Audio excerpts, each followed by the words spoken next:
So don't take that. We won't take the... Yes, let's be the Pods. in Springfield. Big shoes to fill. Big shoes to fill. Big shoes to fill. Episode 20 of Pods. In The Key. Of Springfield. Springfield. The movie. Da-da-da-da. Yes, this was viewing 2 of the Simpsons movie, which we have committed to watching after every season, unless these episodes end up being incredibly unpopular, in which case maybe we'll revise that plan. But this time we went in with some different objectives. Yes, I went in with the objective of making it through to the end of the movie.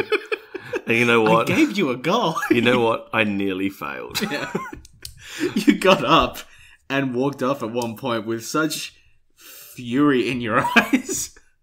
You looked so upset during this movie. I had quite a few times. Where I was groaning out loud at how much pain this movie was causing me. And to be honest, I don't even remember the point that made me get up and storm off to the kitchen for another glass of refuge. But I was desperate. Or water, as most people refer to that liquid. Oh, yeah, but for me, it was also a chance to just get away from the movie for 30 seconds.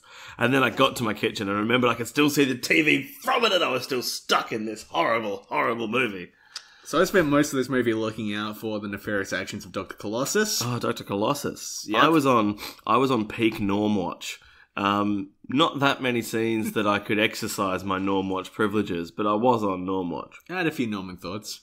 A few Norman thoughts. Excellent. And we also, we're going to be talking a lot of theory in this one. A lot of, totally legit theories on the things that we know for sure are happening in the universe of The Simpsons. I'm now really self-conscious because I just scratched my head and adjusted my hair and then you stared at my hair and I was like, what have I done to my hair for this strictly audio medium? Somebody turned on the DVD, we got an ad for Channel 10.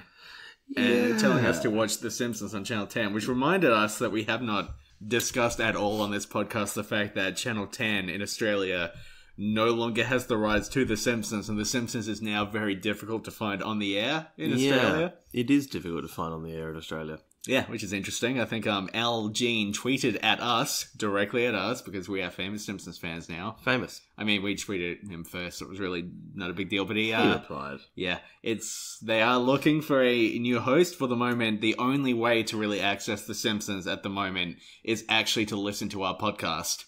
I believe that is correct. Yeah. What's that creaking noise in your house? Is there a ghost? Or a ghoul of some kind? I think it's fine. There's a creaky noise. It's okay. Oh, I may have left the garage door slightly ajar. I would not worry about it. It's okay. It's just a ghoul. There's a ghoul haunting us. There was a ghoul in the movie. We'll get into it. So... Was there a ghoul in the movie?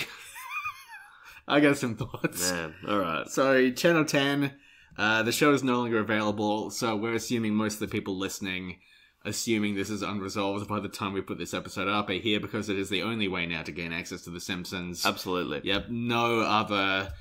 you certainly cannot, as far as we know, download the show anywhere. Nope. DVDs have been outlawed. This is the only way. So, let's talk about the movie. It's almost like a dome has been placed over the TV show of The Simpsons. And we are now the only remaining way into the dome or out of the dome. Would you say that it is like the Stephen King novel Under the Dome? I would not say that. Would you say it is like the TV adaptation of the Stephen King novel Under the Dome? No. Okay, good. Nick? I might say it was like Stephen King's It. I haven't seen that. Stephen King is it, as far as I'm concerned. Oh, he's a great author. I love him. As in, he's the one that has to chase the other authors to make them it? Yeah, that's in the great author game of tag. Yeah, Stephen absolutely. King is it. That is the first line of my Entertainment Weekly interview with Stephen King. Don't pander to our American audience. It's Chasey, not Tag. Nick? Yes, hello. Would you say that The Simpsons movie is a film primarily about violence? Yeah. Actually, that's a pretty good summary. Yeah. a very tedious exploration of violence. It is a phenomenally violent film. They maybe should have named it A History of Violence Part 2, is what I would say. Is that a reference to something? Have you not seen A History of Violence? No. The last film ever released on VHS? Yeah. What? David Cronenberg's A History of Violence was the last, major Hollywood film to ever be released on VHS. Was it released like last week? No, it was released like a decade ago. Right. I did not know that. Actually, you know what? It's got Viggo Mortensen in it, and what's his face? That other guy, like Ed Harris? Yeah, Ed Harris. Balsamic vinegar, mortar, and pestle. Yeah, sure. Yeah. What? I don't know. You said Viggo Mortensen, and I was just like, how can I turn that into how can I take that ordinary name and make it You weird? just listed a series of ingredients. And utensils. So my first note, this movie starts with an Itchy and Scratchy, and we see the little mouse, who I believe is Itchy, but I'm almost certainly going to be wrong on that. The little mouse, Itchy, he's a jerk. In the White House, surrounded by cheese. And I just want to say, for anyone that hasn't heard the episode of American History Podcast, The Dollop, about the Jackson cheese. Shout out to the Dollop. Shout out to the Dollop. I'm sure Hello. listening. Hello, Dave. Hello, Gareth. Go It's listen. Gary, not Gareth. Oh, that's awkward. Yeah. Go, little Garfy. Go listen to the Jackson cheese episode, because basically one of the presidents had a block of cheese that was so enormous that it lasted for like 2.5 years or something. And then come back and listen to all of our past episodes. Don't forget to like and subscribe. And all of my pasta episodes, especially the ones that have balsamic vinegar and mortison and pestle in them, in the sauce. Yeah, Ravioli Revolution. What's the name of or was it Ravioli-ution? No, I'm pretty sure Ravioli Resolution is the most current album by Green Day. Green Day, okay. Well, they are also in this movie. Yes, they are. And you know what? Remember back in the halcyon days of the first time we watched the movie? Yep, halcyon days. We had both forgotten that Green Day were in the movie. Or maybe you hadn't forgotten. But I'd forgotten. I'd truly forgotten. I was fucking astonished. And you know what? Their appearance is no less jarring the second time around. I knew it was coming, and I just find it unbearable that they're in this film. Now, you're a fan of Green Day, aren't you? You're a fairly big fan? Yeah, I mean, not so much recently. I definitely have been a big fan for most of my life. Yeah, every September you ask me to wake you up when it ends. Yes. Yeah. And I and you ask, like, what was September like? And I said, I had the time of my life. That's pretty good. Yeah. I mean, you know, I used to think that I was in the minority being a Green Day fan. Turns out I was just being a brat. Okay. And that my love for Green Day stretches over 2,000 light years away from here. Other Green Day references as well. Sure. It was a real hail to the thief. Radiohead. Yeah, Paranoid Android. Yep. Green moon-shaped pull. Green Dadiohead. Our new mashup of Green Day and Radiohead. Green Dadiohead. Yeah, I don't think I want to riff on that any further. Right. But Green Day. Now, this is the band that pops up at the start. Yes. This is cluing us in on something. Who else is green? Colossus. Dr. Colossus. Fuck. So, I had a lot of thoughts about this film. The fact that it is primarily about violence, it seems to be that some sort of force has taken over the town. Something is driving them, something different from what is usually driving the characters in this show. There's something very strange happening in this episode. And I think this episode is possibly set inside the alternate egg flip universe. Oh, my egg flip omelette. Yep, the one that you've been talking about, how, you know, time is a flat circle and also the universe is flipped over on itself like an omelette. But also, I think Dr. Colossus might be in control of the world we are seeing in this film. Right. Was he also doing sound for the Green Day gig? I think he certainly killed Green Day. Yes. I think it was part of, because Green Day does die in this film, by the way. Yeah. Like, you know, it's... At the very start of the film, we see Homer and the rest of the Simpsons watching an Itchy and Scratchy movie, which I guess would be Itchy and Scratchy 2, or Too Fast, Too Scratchy, or, you know, I should have spent more time coming up with a better name there. Too Yeah. Oh, This is yes, that's a good. slight tangent, but I always think they should have made a sequel to We Bought a Zoo called Zoo Fast to Zurius. Oh, Anyway, that's good. At the end, Homer, watching the movie, says, "Why are we paying to see something we could just see on TV? If you ask me, everyone here is a giant sucker, especially you." And he points out at us, the viewer. Exceptionally bad joke. Yes, terrible. Ruinously bad. So bad that maybe it's not a joke. Maybe we are suckers. Maybe this film is trying to suck us in and trying to normalize very intense violence because Colossus is steering the ship. Maybe. I mean, to me, it feels like a joke that they put in the script before they realized how fucking tedious the movie was going to be. And it would have played as a joke if it turned out to then be a really good movie. But it's not. So, yeah, you're right. We are suckers. We are very much suckers. That's This my is like the interpretation. 6th time I've seen this fucking movie as well in my life. See, so for that, I'm not sure if it's a Colossus attempt to normalize us in that message. I think it's just proving to us that we are, in fact, numpties. Okay, so my theory is that Dr. Colossus is in control of this universe and is guiding not only the characters, but also us as viewers, and your theory is that the movie's bad. Yes, Okay, much. good. Okay, I Pretty feel like much. these are both equally valid theories, and we will dig into them at great length today. I feel like I need to, at this point, apologize to you, James. To me. My co-host, because as we mentioned in the Eat My Shorts episode that would have gone up last week, I suppose, we're using a new microphone for these recordings. We're sitting less than a metre apart from each other, staring at each other at my kitchen table. And I feel like I need to point out to you that the movie has put me in such a bad mood that I'm actually just staring at you. But I mean you no harm. I just don't have the energy to put a smile on my face. You're smiling right now, though. You got a big old grin on your face. Big old grin. Big old grin. So speaking of big old grins, you asked me a very interesting question during the because I had to break the illusion, but we do talk during the movie.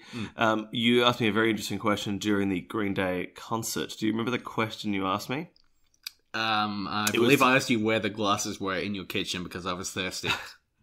No, it's to do with my special task of Norm Watch. Okay. I asked you whether you thought maybe Norm had joined Green Day at some point. Yes, and so my understanding is that the members of Green Day are Billy Joe Armstrong, Mike Dirnt, and Trey Cool. Which one is Miss Murder? No, that's AFI. Okay. And it was a character in one of their songs, not a member of the band. Was that song not about Green Day? What? No, don't worry about it. Just carry on. Oh, okay. No, sorry. There was a tiny moment there where I was like, hang on. Has there been an emo pop music conspiracy that I haven't known about? That would have been amazing if that song was about Green Day. Let me think.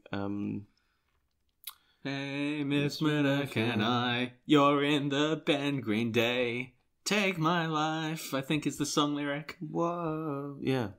Okay. Right. Okay, It's so weird, it's weird that the song finishes the chorus with "I think" is the song lyric. It's very strange. I don't remember that. You must have had the radio edit. yeah, there's actually a lot of songs that have that lyric in it when I sing them. Hey, you know what I was thinking today before you came around? My house has started feeling very Schwarzwalderian to me because I look at things and just go, well, that's there for some reason. You've got like a bar stool in the corner. Just, for some reason. Didn't he get like a diner table installed in his house? Yeah, didn't his favourite diner go out of business, so he bought the booth? Yeah, I think so. Yeah. Yeah. So wait, Norman, Green Day. Oh, yeah, I don't think... Well, at the time of the movie, I don't think Norman was in Green Day because we only saw the three main members. But since this movie, they have brought on a session guitarist in their live touring show. Okay. So maybe that's Norman. I think his name's Chris, but it might be Norman.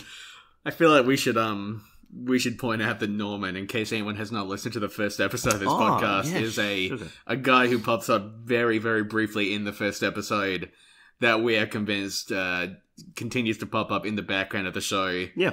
Maybe he serves a greater purpose, maybe he doesn't. Maybe he's just a fun little guy dancing around in the background. Hard to say, but we are very adamant that we need to figure out who Norman is and what he's doing. Do any of us serve a greater purpose? I don't know. What are you doing? You're flicking through the booklet for this microphone. Sorry, I just want to This microphone picks up on so much that I feel Yeah, like... it's picking up on this. I just want to make sure that there's nothing I should be doing. Anyway, sorry. Okay. So, early scene, the Simpsons go to church, and there's a few things here that are cluing us in on Please. the fact that maybe we're in the egg flip universe. Lay it on me. Also, one thing that I was thinking here is that the Simpsons cannot decide whether it is an atheist show or not, because Homer is very clearly positioned as an atheist in this episode. Yes. Doesn't believe in God.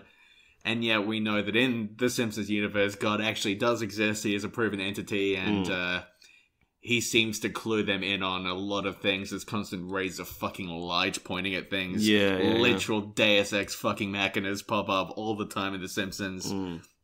Anyway, there's a crowd shot. Sorry. And so then Homer's atheism becomes another aspect of his stupidity. Because the evidence is actually being presented right in front of him. Literal, tangible, he actually incontrovertible. meets God in one episode. And remains an atheist. Well, that's put an interesting bad taste in my mouth. There's a pause screen that we encountered in this episode because we were looking through the crowd for Norman, of course. The crowd for Norman. As most people do, I think, when they watch The Simpsons. And we noticed a lot of weird shit happening in the church. Maybe Channel 10 would still have the rights if every 35 seconds they paused it and put up a message saying, "Do you see Norman?" Yeah. Or in this church scene, look at how weird Milhouse looks right now. This is future Milhouse. This is teenage Milhouse. Teenage Milhouse. I'm just a teenage Milhouse baby. That's what was happening. There's a very clearly a teen Milhouse in the background of this scene. Teenage Milhouse is such a wonderful concept. And then, in the very front row... Teenage Milhouse by Cletus. Instead of Wheatus. Okay, pretty good. Thanks. Now, the very front row of the church, we've got 4 people sitting. We've got Helen Lovejoy. Helen. Yep. We've got Jasper. Old mate Jasper. Old mate. We've got Dr. Nick Riviera. Hi, everybody. And then we have Jessica Lovejoy. Yes. Why is Jessica Lovejoy so far down that bench? Why are there 2 people in between Jessica Lovejoy and her mother? Maybe because we're in the egg flip universe, and in this universe, these 2 characters are not related. Oh, that's curious. Yeah, why else would they let Jasper and Nick Riviera, 2 people who would not have come together? No. We know that Nick Riviera is Jasper's doctor, but they're not going to be wanting to... Actually, no, he isn't. Hibbert is Jasper's doctor. Yes, you're right. Yes, because Jasper only had 5 seconds to live. Dr. Riviera what did he is say? no He one's said, doctor. I'm next. Yeah, it's... This is crazy. This is just a complete breakdown of how society usually operates. Because there are other parent-child pairings that are drawn next to each other in the church. This is the only one we could find that was split up. Whole bunch o' bullshit. Whole bunch. Whole bunch o'. Half bunch.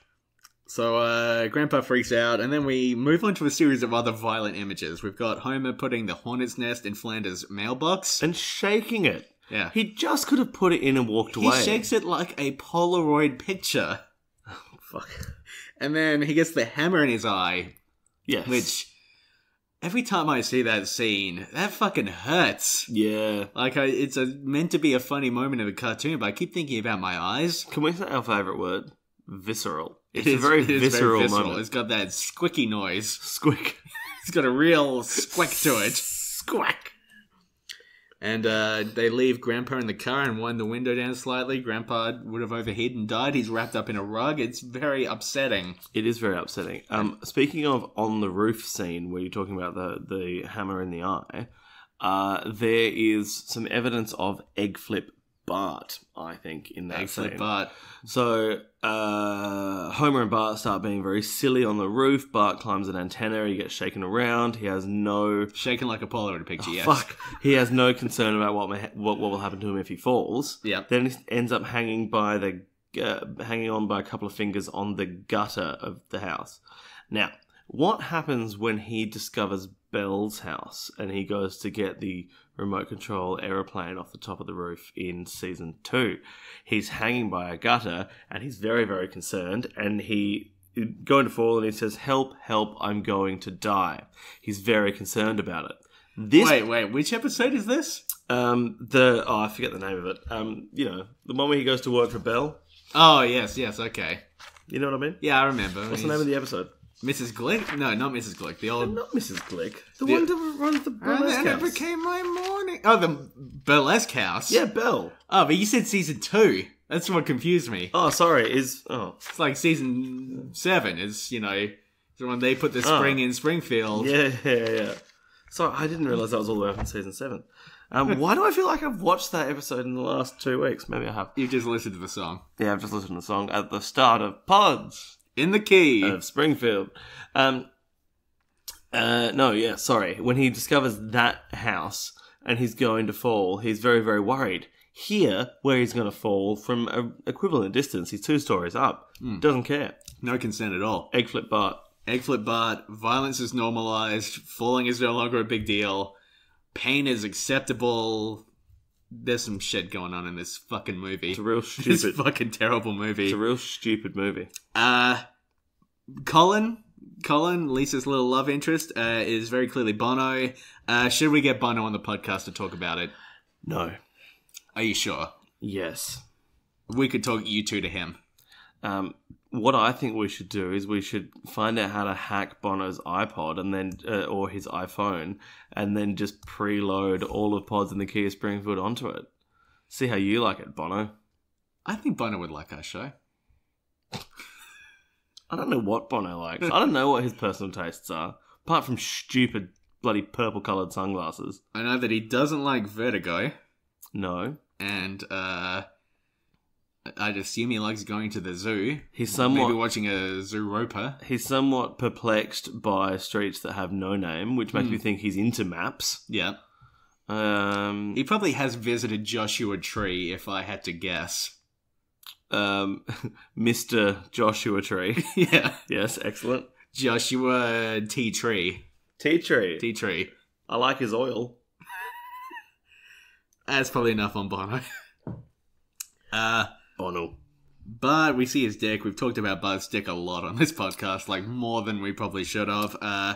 He does say he's worried that girls will see his doodle, and I think doodle is a very good word for penis. Doodle's a very funny word. Yes, doodle is a fundamentally good word. I'm into it. Yeah. At the end of all that unnecessary bullshit scene, where he is for some reason handcuffed naked to a light post by the police officers. Yeah, who have shot out the wheel of his skateboard. Again, violence is just a part of how these people operate within this movie. Mm-hmm. He's then told by Wiggum, well, I'll see you in court. But never goes to court. No. Never. There's no court scene. There's no court scene. Should have been like, this should have been an ongoing thing. He should have been constantly saying, when I go back to town, they're going to try me for my crimes. Yes. Of showing my dick to everyone. Doodle. Yeah, my little fishy doodle. Fishy? Fishy doodle. Is that...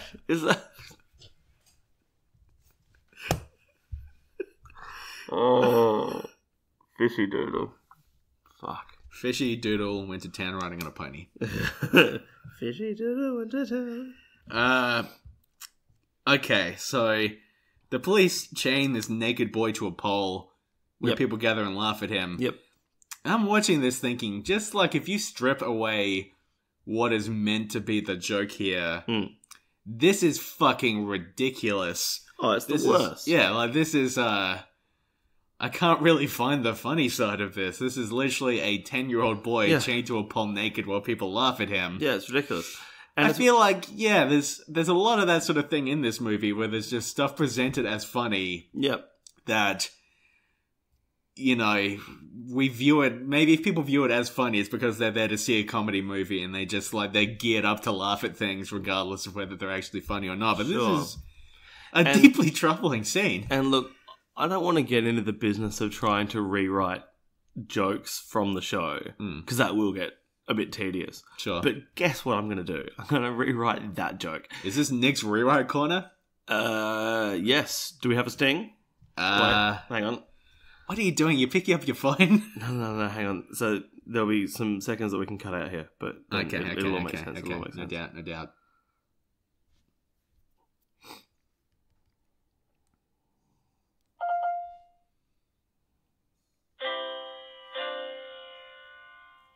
Yeah, I'll do that. Okay, so this is Nick's Rewrite Corner. I knew the piano app on my phone would come in handy one day. Fuck me. What? You're It's not, okay. you're not a fan of my sting? I thought I was into it. I thought it was going to be more than 2 notes. Oh, well, I can't do a long one. I can't play the piano on a phone. What do you think I am? So I think that maybe a better way around that would have been if they'd handcuffed him to the pole, and then he's like, "Hey, what? You can't just leave me naked here." And then one of the cops went, "Oh shit, yeah, you're right. That would have been a stupid thing to do." And like put a rug on him or something. Because then you still get the joke of the police incompetence, but it is not violently horrible. Put a rug on him. I don't know. That'd be the second joke in like 15 minutes where somebody gets wrapped up in a rug. Oh, yeah. Because Grandpa Simpson gets wrapped up in a rug. Yeah. You just got rugs on the brain today. Rugs on the You're a brain. regular rugrat. If I knew how to play the Rugrats theme, I'd get out my piano app again. I feel like that's a hard one to even replicate. Dun, dun, dun, dun, Dun, dun, dun, dun, dun, bum, bum. There's like doo-bop noises in there. And Yeah. Oh, it'd be a nightmare. so Homer adopts a fucking pig and he wants to have sex with the pig, and that's the whole thing. He really does. It's just... Having seen this movie many times now, I don't fully understand what is going on with that pig beyond the fact that the pig was very marketable. Very marketable pig. They sold toys.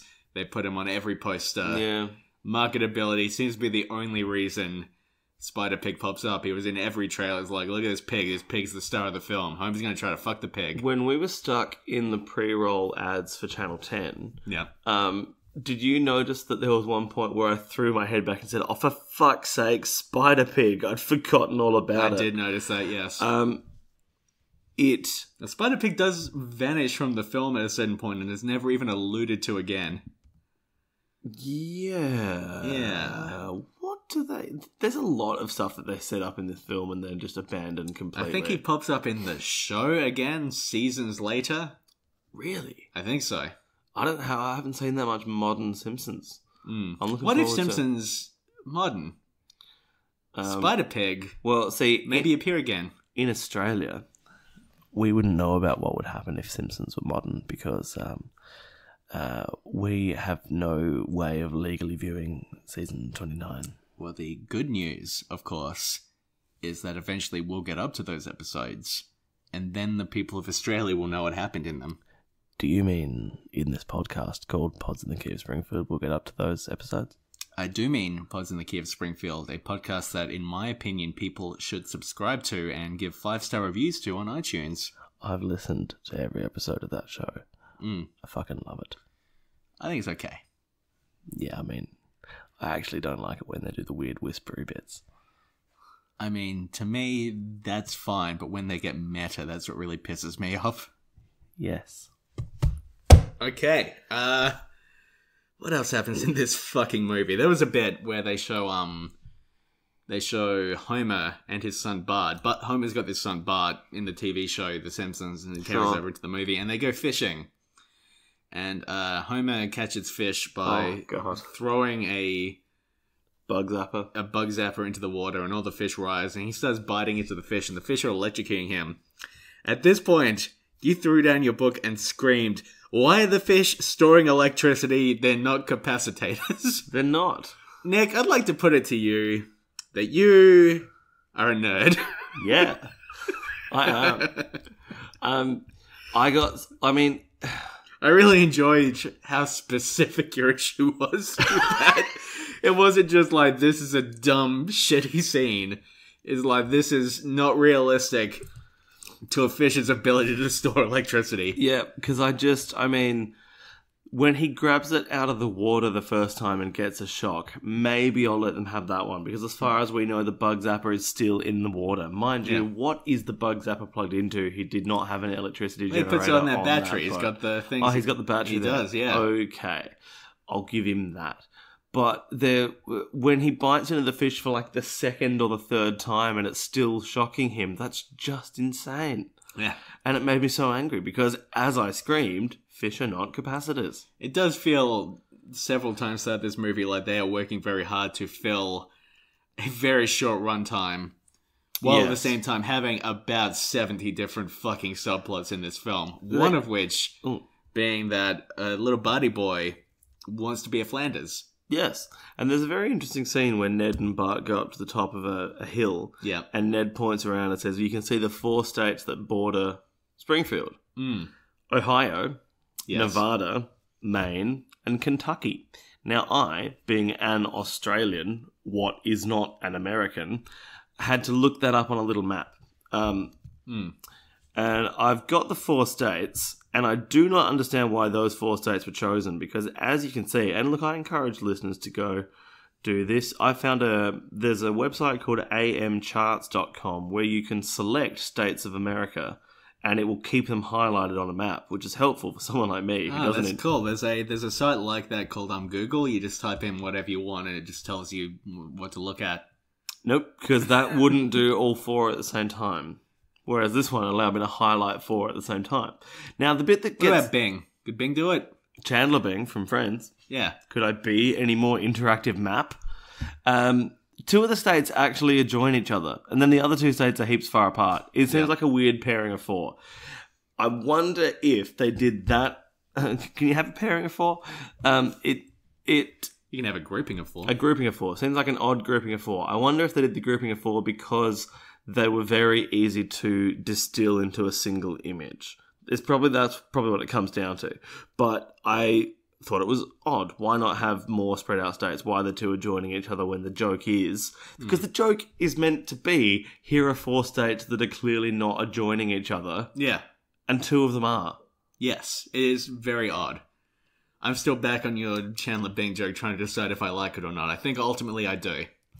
So Fuck. All right, well, I'm glad I went to all the effort of pulling up the screenshot of the map and showing it to you again. No, I agree with you. I think it's a weird fucking thing. Yes. Fundamentally, a pretty decent joke. Bad choice of states. Bad choice of states. So Ned in this episode, Bart wants Ned to be his dad. Yes. Ned is the figure who, I guess, rejects the violence that every other character is desperately grasping at throughout this Sure. entire fucking movie. Yes. And ultimately, right at the end of the movie, to jump forward a little bit just for this one point, Ned's ideology is rejected by Bart, is revealed to be flawed, the fact that his kids don't seem to like him very much. Ned's pacifist, non-violent approach is subtly indicated to be bad by this movie that Colossus is trying to brainwash us with. Back to Colossus. Yeah. It all comes back to Colossus in ways that you will see over the course of this podcast. Great. Can't wait. Can't wait. You're really burnt out on this movie. Yeah, man. I'm enjoying it a great deal. Since you've gone back to Colossus, I'll flick back to Norm for a moment. Norm. Remember as they... That old dog. Okay, that's my coffee machine turning off. And you can very clearly hear that through the headphones. Why does a coffee machine make so much noise turning off? Well, it has to go through a little rinsey thing where it makes sure I don't know. It's... Can we leave this bit in? Yeah, we're going to. We established there's some sort of ghoul in your house. Yeah, a coffee ghoul. There is a presence. A coffee ghoul. We are going to talk about the presence. There's some stuff to get into. Wait, a ghoul in the movie or a ghoul in my house? Look, there's all sorts of things happening. Is this becoming a ghoul cast? It's not a ghoul cast. I like the look in your eyes as you corrected me there, saying, "Nick, it's not a ghoul cast." Fuck, sorry, sorry, man. So there is one as the dome is getting lowered over Springfield. There is one person that gets crushed by the dome. Yes, there is, because they're indecisive about whether or not they go in or out. Could that be Norm? Maybe that's why. Because the other thing to keep in mind is that because the Simpsons universe exists in a stasis of time, yes, where, you know, Bart is forever 10, etc., we don't know at what point this happened. Maybe the very first episode at the school play pageant thing happened perhaps only a couple of days before the dome was lowered. It's a strong possibility. And then when Norm gets crushed by the edge of the lowering dome, that's why we never see Norm again. So you're saying that this movie might occur much earlier in the timeline than we have accounted for? Yeah.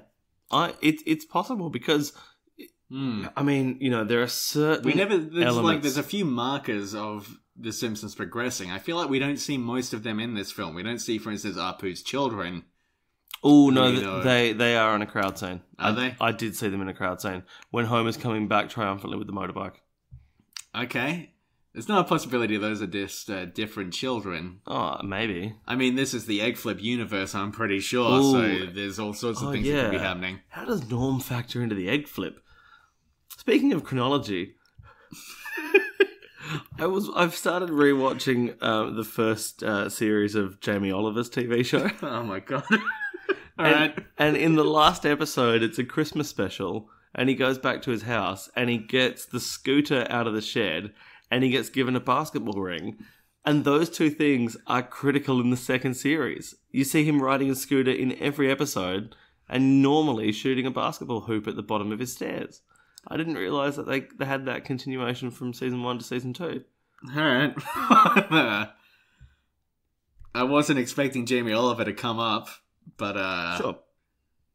I'm glad that we all learned something about him today.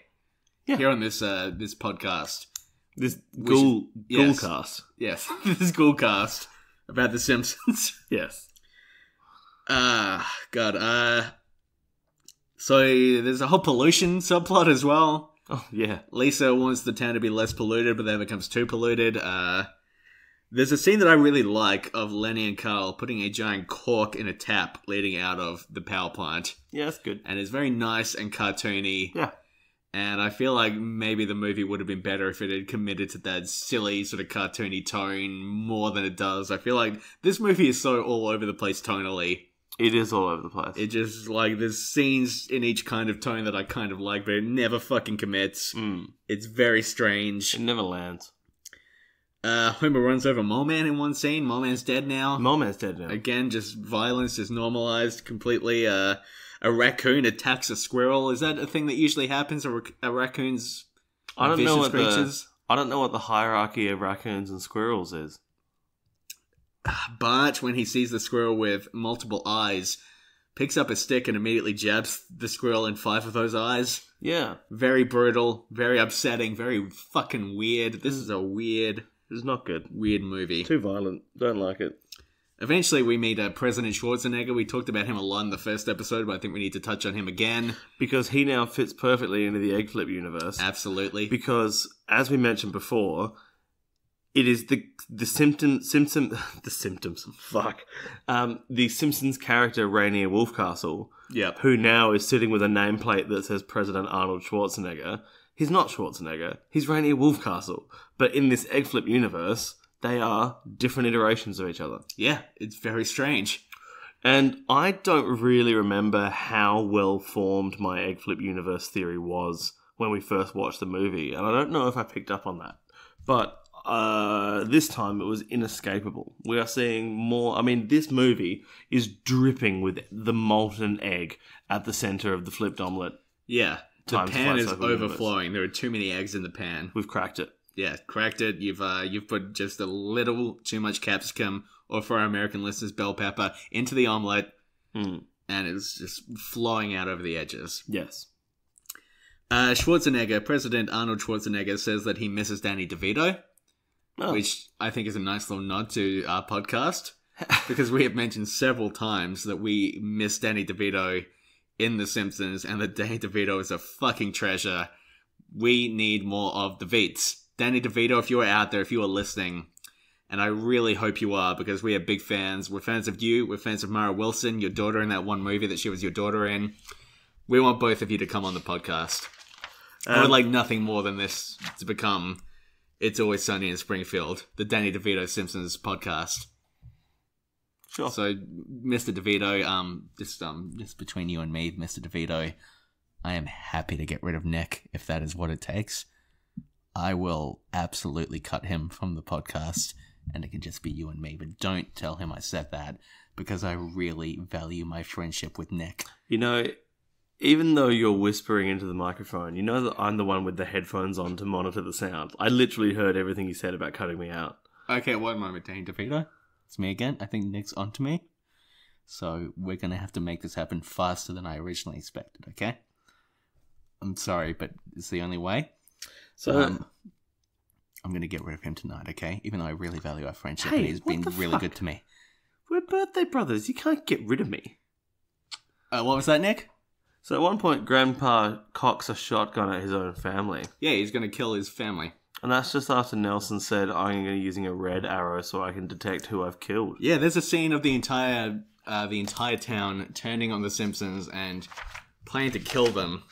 And I got a few things to say about this. Sure. The town of Springfield is hating the player over the game.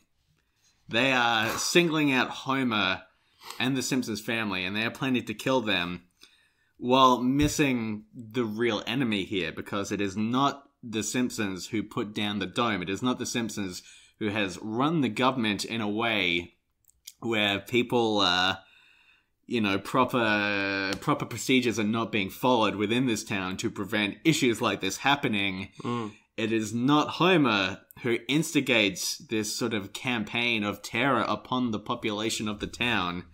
It is, it's Dr. Colossus. We know this. Of course. Yeah, it's, look, if you hate McDonald's, you don't go after the burger flipper who wants the minimum wage and wants it to be a bit higher because they can't afford to feed their family. You go after Ronald McDonald, the king of McDonald's. Yes. Yeah. The founder of McDonald's. Yeah, Ronald himself. Ronald himself. So, Dr. Colossus is the Ronald McDonald of the Simpsons movie. I mean, he has this Ross Cargill guy, but we know him to be a patsy, right? I think that's... Patsy. Fuck. Yep. Nick, Yes, man. what do you think is the worst joke in this movie? Do you have any thoughts on that? Oh my god. Because I have a worst joke nomination I would like to put forward. Okay. I'm wondering if you have one. You put forward yours. Give me a moment to think. Okay. Because you sprung that on me wonderfully. I sure did. The absolute worst joke. Oh, yes. Okay, I've got it. To me, the worst fucking joke in this movie is Homer seeing his reflection in the dome and thinking that he has escaped and is outside the dome and turning to run away, telling his family to live a good life. That's the worst thing that has ever happened. Yes, it is. I mean, It is a nightmare of a joke. Obviously, with some of Homer's jokes, they require a bit of suspension of disbelief, right? Yeah. But this is so fucking stupid on Yeah. Homer's behalf. This is absurd, and it's not funny. It's not really... No. It's impossible to reach a point where you believe this character has made this stretch. I hate this joke with every fiber of my being. It is not good. If I could sacrifice a few years of my life to scrub this joke from existence, Jesus. I would consider it for a moment before rejecting the offer. Oh, okay. Yeah. Interesting turn. I mean, let's not go nuts here. I also don't like when he's on the wrecking ball swinging between a rock and a bar that's called a hard place. Oh, what do you not like about that joke? It's very clever, don't you see? It's a popular term, a rock and a hard place. Those are like two opposite things, but they're both bad. It goes for so long. Did Homer ever get to the donuts? The donuts that he polluted the pool to go and get. So the pool, the whole reason. Yeah, that's what you call a body of water, right? A pool. the whole reason that he abandoned the line to dispose of the pig crap silo safely, Yeah. was because he got a call from Lenny saying that they were giving out free donuts because they've just closed down the Lard Lad donut place. Mm. And at no point do we see Homer enjoying the donuts. They could, after he's polluted the lake, there could have been one scene. The scene where him and Marge are in bed and they're watching, oh, well, now we found out who's responsible for the thing. He could have just had a huge pile of donuts next He to could him. have been showering down on some donuts. And it would have really satisfied me. But once again, it's just another thing that they've opened up and then never bothered to go back to cross off. I think there's this thing in TV and movies where there's this real satisfaction in watching characters eat food that they really enjoy. And I feel like this movie withholds that joy from us. That's why I like Jamie Oliver so much. Yeah. Well, there was a scene I was watching in a movie the other day. I should just say I was watching the movie, and there was a scene in it that this recalls. There's the movie The Killing of a Sacred Deer by Yorgos Lanthimos. There is a scene where a boy has a plate of spaghetti, Sure. And this movie is largely about withholding things from the audience, and he's sitting there with this plate of spaghetti, just twirling it around on his fork for like 3 minutes. And I'm sitting there in the cinema like, eat this fucking spaghetti. I want to see you eat the spaghetti. It looks like good spaghetti. Please eat the spaghetti. This is a real thing. This is a thing that I think this movie withholds from us. That's very interesting. The scene of Homer eating those donuts would have been very visually satisfying to viewers. And mentally satisfying, because the thing is, it would have been, for anyone who was paying attention, it would have been, okay, excellent, that is the payoff of the donut. Or by this time we're looking at like an E story or an F story or something. Yeah. You know, that would have been the payoff of that. But for anyone that wasn't paying attention, he's just having a donut. Yeah. It works on every level. Eat that fucking spaghetti. Was it actually spaghetti, or was it like linguine or fettuccine or something? I think it was actually spaghetti. Yeah, see, I've got no time for spaghetti. I think he actually named it. He said, you know, palm sweaty, something about jumper, mum's spaghetti. It was his mum's spaghetti. Right. Yeah. Good movie. Not as good as The Lobster, though, which was also directed by Yorgos Lanthimos and had Colin Farrell in it. Yorgos Lanthimos. Yeah, Greek director. Very good. Very talented. Learned a new name today. You did. What was the new name you learned? Yorgos Lanthimos. Yeah, pretty good. Balsamic vinegar, Morton Pesselson. Yeah, sure. Okay, so Tom Hanks pops up in this movie. Thanks. Autumn Shank. He is the most trustworthy man on Earth. That is why they chose him. People love Tom Hanks. And he comes in to normalize the destruction of the city. He's the one they bring in to assure everyone that the disappearance of Springfield is a good thing, actually. Not disappearance of Springfield. It was never there to begin with. Yes. So he is, again, coming in to normalize an act of incredible violence. David S. Pumpkins himself has come in. Captain Phillips himself is here. Mr. Forrest Gump has come to normalize the violence. Johnny Castaway is here. Johnny Castaway. Yeah. Alfred Jim Forrest. Big. Tony Philadelphia. Didn't want to make a joke about Philadelphia. That's a movie about dying from AIDS. But still. See, I didn't know that because I haven't seen the film. I know you didn't. I couldn't and think I saw you wanted to make a joke. I'm like, oh, fuck. It's got to be Philadelphia. I should have left one for him. I should have left Forrest Gump for the little idiot boy. I should have left Forrest Gump on the table. I should have saved him from himself. I mean, my table is covered in Gump, but none of it is from the forest. Little, Catch Me If You Canovich. Is Leonardo DiCaprio in that movie? Yeah, Leonardo DiCaprio. I've seen that movie. Yeah, it's Catch Me If You DiCaprio. Sure. Yeah. That's pretty good. Yeah. So, I've got some more notes here about some things. There's a whole Twin Peaks thing here. I don't know if I should get into that. But basically, Colossus is Judy. If you've seen Twin Peaks, Colossus is the Judy figure. I haven't. Of the Simpsons movie. He is Jiao Day, the mythological entity from the Lodge. We unleashed Colossus by our actions. He is essentially the force that entered the world because of the evils that humankind has committed. And now his terrible vengeance is being wreaked through this garbage movie. So that's my Twin Peaks take. Okay. And I intentionally don't want to say too much because it is very easy to spoil the phenomenal ending to Twin Peaks. I'm wearing a Twin Peaks shirt right now. It says fix your hearts or die. I feel like Twin Peaks has been out long enough that no one can claim spoilers anymore. I was on a PAX panel last week with a friend of the podcast, Paul Verhoeven, who hosts Hey Paul. Who hosts 28 Plays Later, which is a great little gaming podcast that I genuinely like. I feel like I should clarify that because, you know, it's good when you genuinely like things. Paul Verhoeven. That is true. We did a Twin Peaks podcast and we asked at the start, so how many of you in the audience have not watched the new season of Twin Peaks? 2/3 of the hands went up. That and we said, seems like what a the lot. fuck are you doing here then? Why are you here? But I actually mentioned the podcast several times in that panel, so maybe now some people are on it or listening to this. Oh, nice. Very happy to have you here. Hope you enjoyed it. We kept it relatively spoiler-free. Yeah. please watch the new season of Twin Peaks. It's very good, and it will give you a deeper understanding of the Simpsons movie. Sure. I mean, maybe it won't, but, you know, it's very good. You should watch it. And then we can go and dissect the ending. Sure. The ending's really something. Sure. Okay, there's a scene in this movie that I think Is it better than the ending from 6 Feet Under? didn't make me cry as much. I don't know if that's an indication of quality. Because the ending of 6 Feet Under fucks me up. Speaking of scenes that fuck me up, there's a scene in this film that I think is really good. Yep. And very emotionally affecting. Sure. And completely out of step with the rest of the movie. In a way that I find interesting. The scene where Marge breaks up with Homer.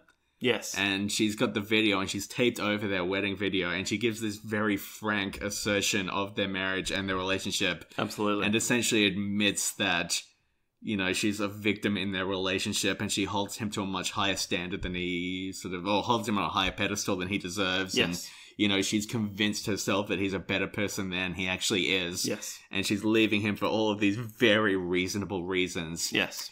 That scene is fucking well done. Yeah. Julie Kavner performed it when she was coming up. She was either coming down from a cold or she had a cold. Yeah. And it's totally in her voice. She sounds unwell, but it also sounds like she's very upset. And it's a really fucking good scene in the middle of this movie that otherwise has no emotional stakes at all. At all.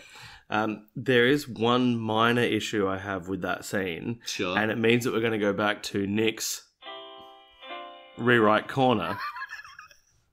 Yes, okay. Because there's no explanation of where she gets the camera from to be able to film over the video in the first place. You're right. But here's my rewrite. A camera that is capable of filming onto VHS onto VHS, yeah, totally. And there's a VCR in the... I guess that kind of makes sense. It was VCR 2007? Yeah. Yeah, maybe. Yeah, and so, but they would have started production before that. I'm happy for the VCR in the cabin, especially because it's Alaska, the same year that A History of Violence would have come out on VHS. It still makes sense that it was sure. there. Yeah. So hang on. Oh, I'm glad that came back. Yeah. So just quickly back to Nick's rewrite corner. Yep. That song is really growing on me, by the way. Oh, thanks. Do you want me to do it again? No, I'm good. Fair enough. Also, just note to edit out of the podcast. On that last one, it was much, much clearer than it was on any of the others because I was holding it too far to the side before. So you may need to do some copying and pasting if it doesn't come Just through leave before, it sounding shit. That's fine. I'll leave this in as well. Yeah, okay, cool. So here's my rewrite for that. Because Homer wins the car by doing the stupid motorcycle I'd ball of death completely thing. forgotten about that terrible scene. It's a terrible scene. It is garbage. But the prize for doing that thing in the ball of death was the car. It could have been a car and a camera. That's all they needed. It's literally 3 more words. And a camera. Or, you know, just like, the guy's been living in here as well. Look, like, there's this, like, all his shit's back here, and one of the things back there is a camera. Oh, yeah, okay. Yep. Yeah, even cleaner. Yep. Because then that makes a little more sense than 2 unrelated. Because that would be super exposition-y. I think you could hide a little bit with a joke, which is what the fucking writers were meant to do. Yeah. This movie is so heavy on exposition the whole way through, and that loop scene really bothers me. Because they need a car, and they go to this rigged, like, you know, what's meant to be a rigged thing at the fair, like an impossible task. Yeah.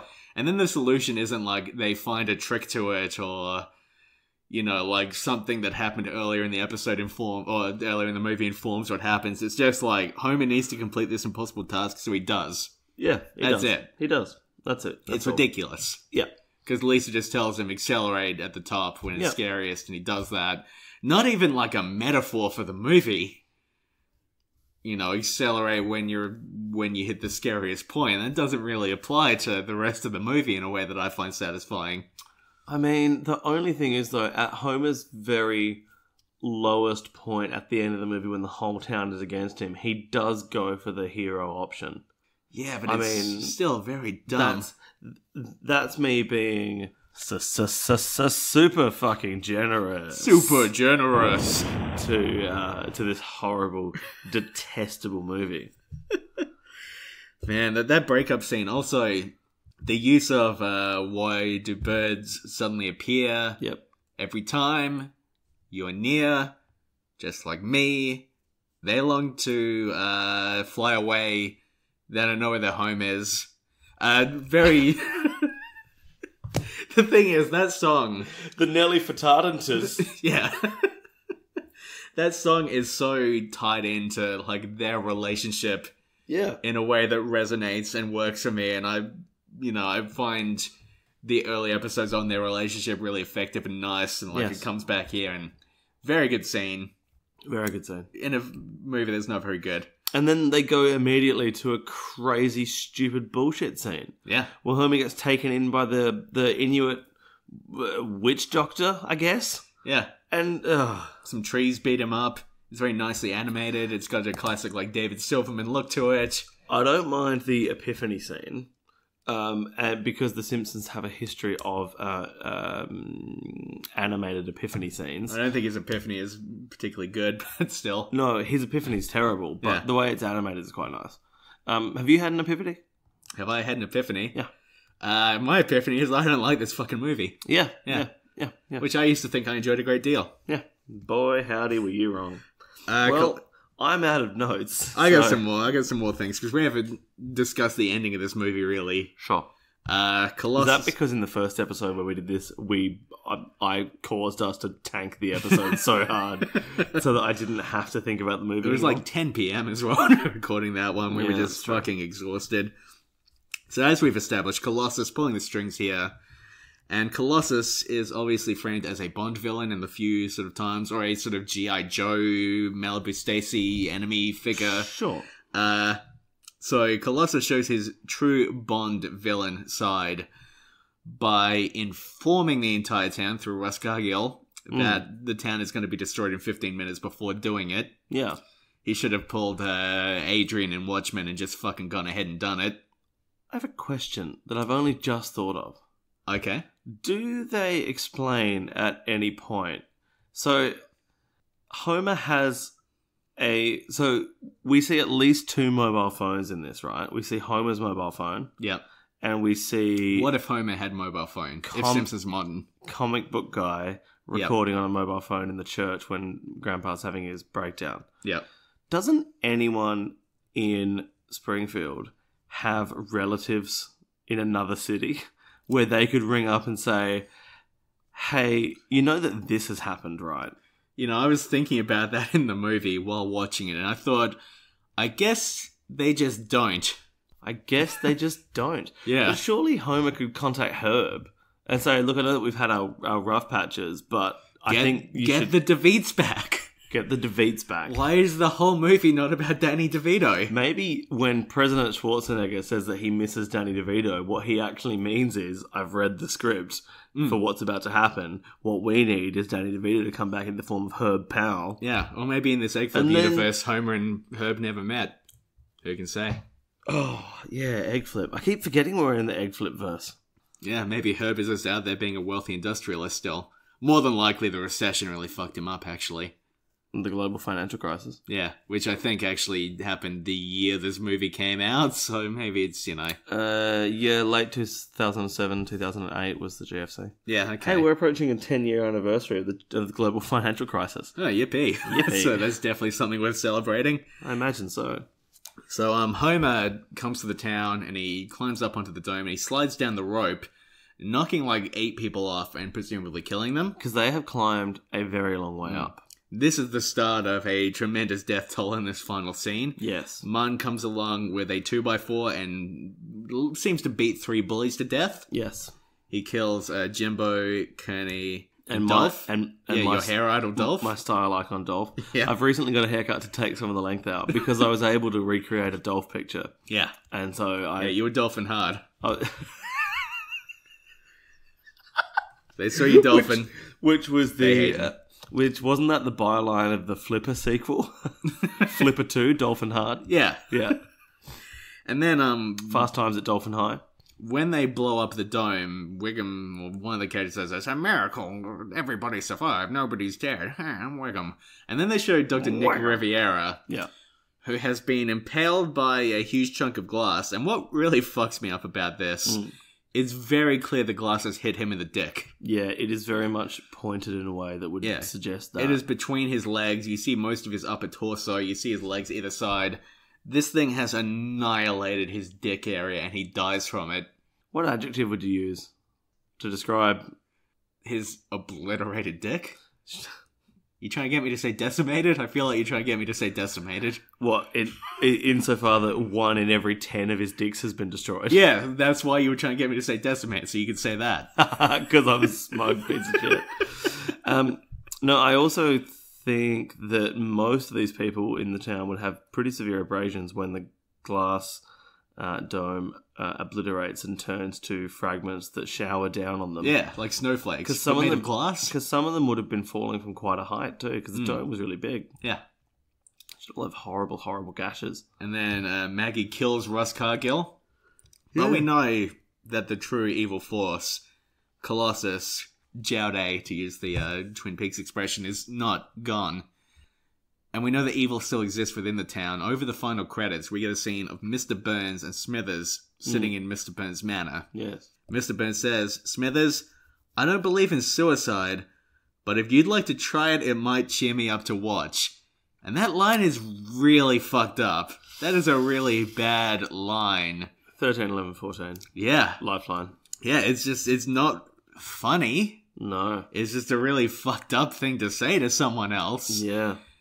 So we know there's still a dark force in whichever version of the Simpsons universe we're looking at here. All of them. All of them at once? You Sure. think the eggs have all met in the middle of the pan? Possibly. You think they've cracked the full packet in? To make it to 88 fucking minutes? Cracked the full packet is a phrase that I enjoy. So there are like 15 subplots in this film, and maybe 2 of them get resolved. Yep, I hate it. Yeah. I hate it, I hate it, I hate it so much. Yep, looking forward to viewing number 3. I don't want to talk about this movie anymore. Have you got any more notes? Are we done? No, I've reached the end of my 5 pages. I think I maybe skipped over a few things, but I think that's fine. I feel like we've covered the movie. We have gone over an hour, and that seems like a long time. We're approaching the running time of this fucking Oh my god. this fucking thing. Pods in the Key of Springfield. You can find us on Twitter at Key Springfield. You can find us on Instagram at... Oh, I've started this hot. I don't actually know what Pods our in the Instagram Key of is. Springfield. That's our Instagram. So we have the full tag on Yep. thing. Facebook, Pods in the Key of Springfield as well. Our email address is podsinthekeyofspringfield@gmail.com. That was it for the second season Yes. of Pods In the Key of Springfield. Yes, so I guess if you're listening to this, you should enjoy your holiday break, because that's probably happening. Yeah. Maybe Enjoy go that. and go back and rewatch that Christmas episode where Bart gets his dick ripped off by a laser and everything. Like, it's pretty good. It's pretty good. Written by Mimi Pond, who was not allowed into the writer's room because they were sexist. Good episode, though. Very good episode. Very good. So, yeah, we'll come back for Season 3. Quite Yeah. looking forward to Season 3. Very much looking forward to season We'll 3. get to talk about the Michael Jackson episode next episode of the podcast. Looking forward to that more than the next run through of the movie at the end of season 3. Oh, that's going to be great. Alright. All right, well, thanks for sticking with us through this fucking turgid nonsense movie. Always look out for Colossus, and maybe, if there's a ghoul in your house, like there is in Nick's, a sort of Jowday / Colossus figure haunting the halls, watch out for that. Both of us are really severe skeptics. We don't believe in that sort of thing. But, yes. Do you have anything else you would like to say, Nick, before we close out this podcast? No, I'm really bad at ending podcasts. That's what I've learned over the last I'm all good. several episodes. I don't know how to end them. I tried to get rid of Woozer Wazzle, but it seems like the best, cleanest way. Thanks, everyone. Thanks for listening. Woozer Wazzle. Girls might see my doodle. Alright. Bye, everyone. Bye. In Springfield.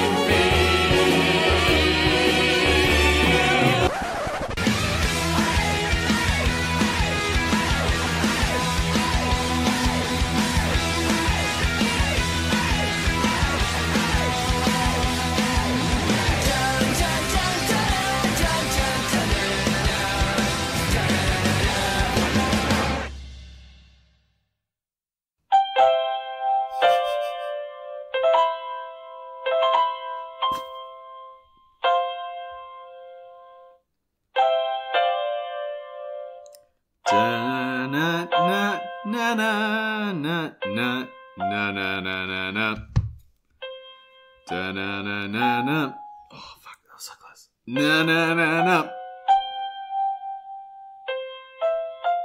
No, I don't. It's a completely different song.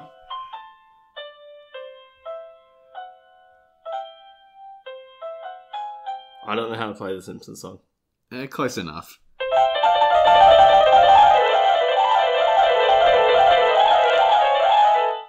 And that's what happens when a rewrite goes crazy in Nick's rewrite corner. I've become a ghost. Alright, I'm so done with this movie.